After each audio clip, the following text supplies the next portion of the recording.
Hey, yo! Bella, Mateo, and Maria all represent modern outsiders who discover that Jesus knows their secrets and loves them as they are. Will they find forgiveness and hope? Keep watching to learn more. Some thoughts live deep, a longing to be seen, to be forgiven, to be loved, even when you'd rather disappear. It's a thirst that sleep won't quench, that achievement can't drown, that only grows when you try to bury it. My name is Bella de los Santos. This is the story of how I found the well and the living water that washed my shame away. When I was small, I learned the art of being invisible. You might think that's impossible in a loud Latino family, 7 cousins, music always playing, but I became a master of slipping between the shouts and laughter, the arguments and apologies. If I smiled big enough, if my grades were flawless, and if I stayed quiet when my parents' words turned sharp and hurried, maybe then I'd be enough. But no matter how hard I tried, I felt like a ghost in my own life. I sat at crowded tables and still felt thirsty, an unquenchable thirst of the soul. For something I couldn't name. There was this girl, Maria Alva. She was always drawing alone by the basketball courts, her hair dyed cobalt blue, hoodies in every season, her backpack covered in painted patches. She never joined groups. Rumors circled about her troublemaker family. Her mom working 2 jobs, her dad gone before kindergarten. No one knew about her sketchbook full of comic heroes, but I did. Peeked at it one day. I happened to be seating by her at the park. Maria knew I was looking. She still let me see her sketchbook, acting as she was not looking. In her sketchbook, there were girls who could heal with a touch, boys who ran faster than the wind, all of them longing for someone to notice their superpower. I knew there was something more about her. Something that was not visible to the naked eye. There's an old park at the edge of town. In its center is an old dry stone, well overgrown with moss, carved with initials of random people who were in love, prayers, and secrets. Sometimes after school, I would walk to the park. Mostly, I'd go alone. Not to wish, but to disappear. Will they find forgiveness and hope? Keep watching to learn more. I'd run my fingers over the marked stones, feeling their coolness, reading the names scratched in generations ago. Smiled at the secrets revealed, imagining what stories lay hidden under those forgotten prayers. That afternoon, as the sun faded and the sky blurred to gold, an old man with kind eyes arrived at the well. He was humming a hymn I'd only heard in my grandmother's kitchen, the notes drifting through the air like the smell of fresh bread. He stood next to me. I think he wanted to see if I was okay. Then, Maria arrived at the well. She stood, always on the opposite side, pretending to scroll her phone or draw in her sketchbook. I'd see her glancing at us, her tough expression melting a little. She never came close. No one said anything. We just stood around the well as if there was something divine, something sacred, mysteries to be discovered. It was a little weird, but almost like a social experience of sorts. The next day I came back and found new tiny painted stones tucked under the edge of the well. Tiny hearts, stars, lightning bolts. Her secret way of saying, I'm here, even if I can't step in yet. I knew then that it had been Maria who was one of those unknowns carving her soul on those stones at the well. I respected that moment and understood Maria a little more. Then it was Mateo Cruz, a school legend. Captain of the soccer team, good at everything loud and wild, and never seen at church. But that next day I saw him at the well. He had arrived before I did, his face buried in his hands, shoulders shaking with a sorrow no one would believe. He looked up and our eyes met. Two strangers with secrets, pretending not to need anyone, caught in the same dry place. A breeze lifted the corners of his jacket. I saw the bruises on his wrist, the tension in his jaw, and something inside me softened. He wiped his face, trying to pull his armor back on. I pretended not to notice. The kind old man was always at the well. No one knew who he was. Maybe he started this whole thing, don't know. The old man smiled and said, "Come sit. The well is always deeper than it looks." Mateo and I hesitated, but his voice had the quiet gravity of someone who'd known storms and still chosen to build bridges. He didn't ask questions, just listened as I poured out my heart.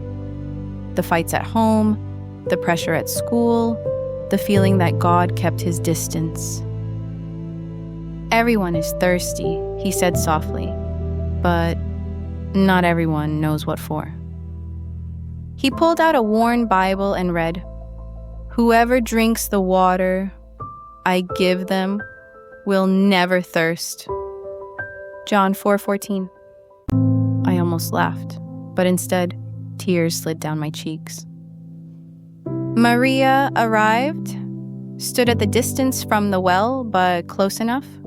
The old man then noticed Maria across the path and called out, "Dios ve a todos!"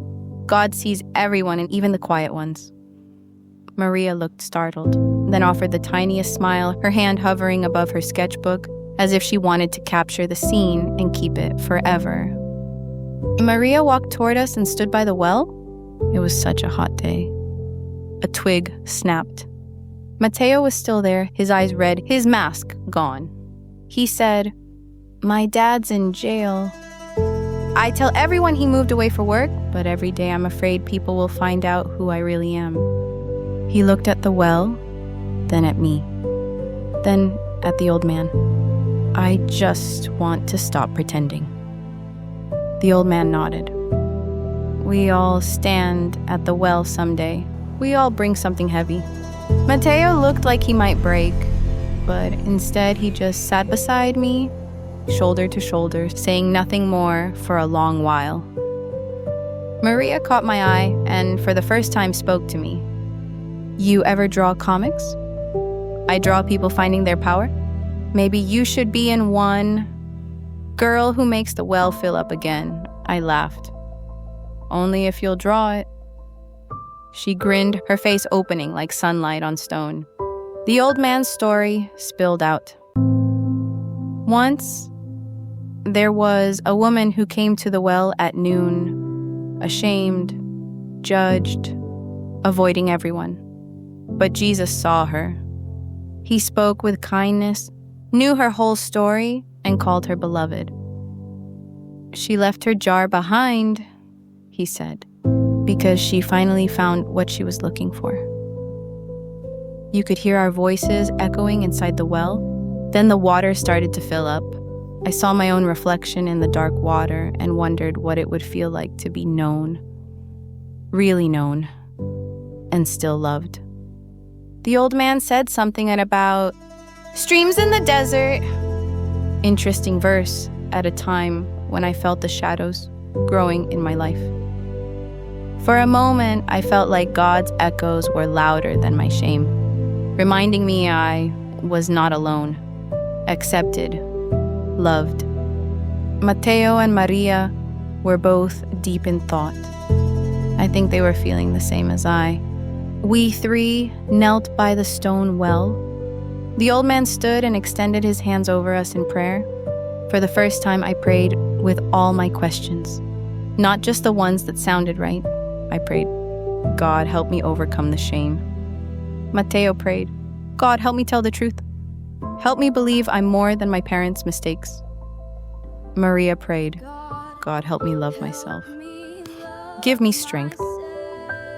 And in the quiet, the old man's voice rose a gentle echo. "You are known. You are forgiven. You are loved. The words landed soft, but they rooted somewhere deep. 2 girls and a boy kneeling by an abandoned stone well, one reaching into the darkness, one shining like a lantern, one hugging herself, but with hope in her eyes. We prayed for Maria's mom, her health, her job, her heart.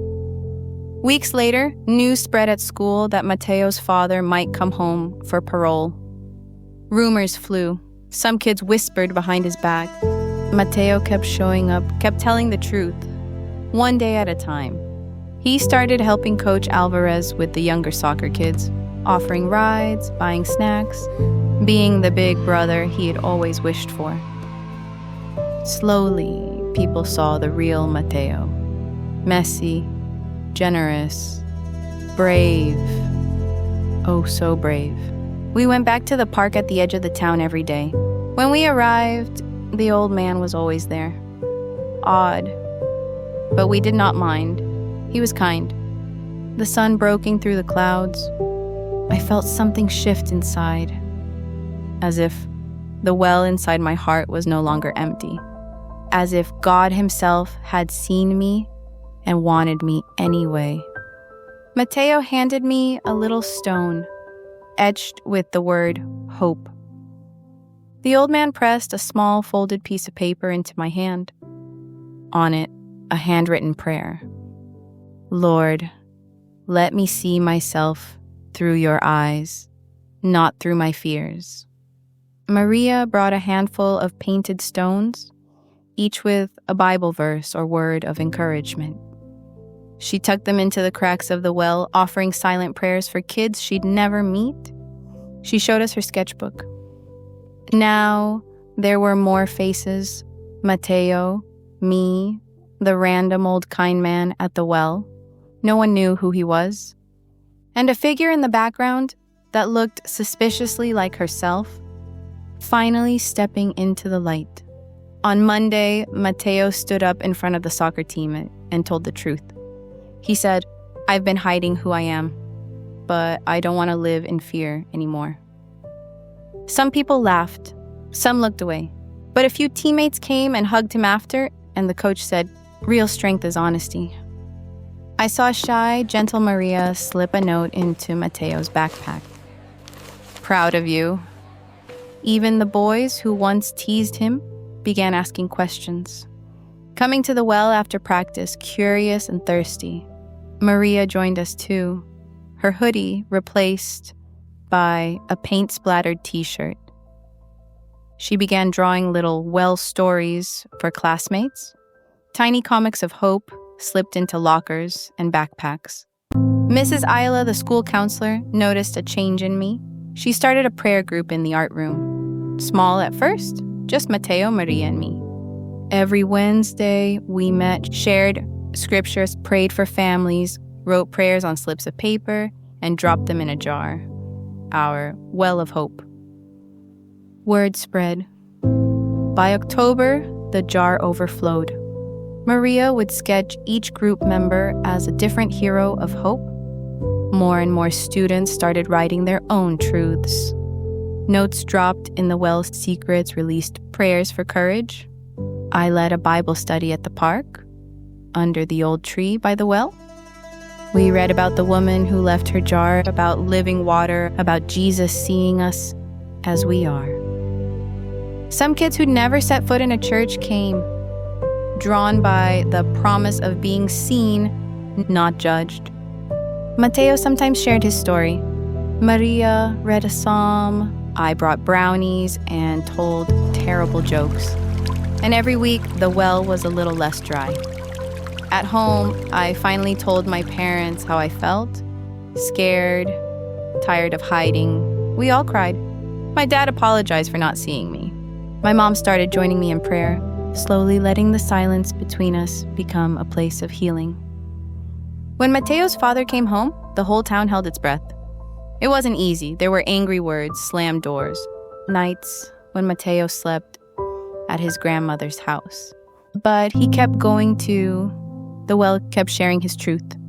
He forgave his father slowly over 100 conversations. Their family began again, imperfect, honest, but thirsty for grace. Maria's mother, after months of working night shifts and worrying, finally joined us at the well one evening.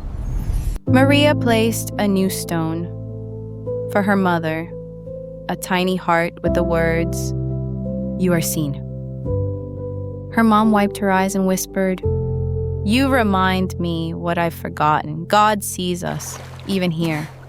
Maria hugged her, their shadows melting into one on the grass.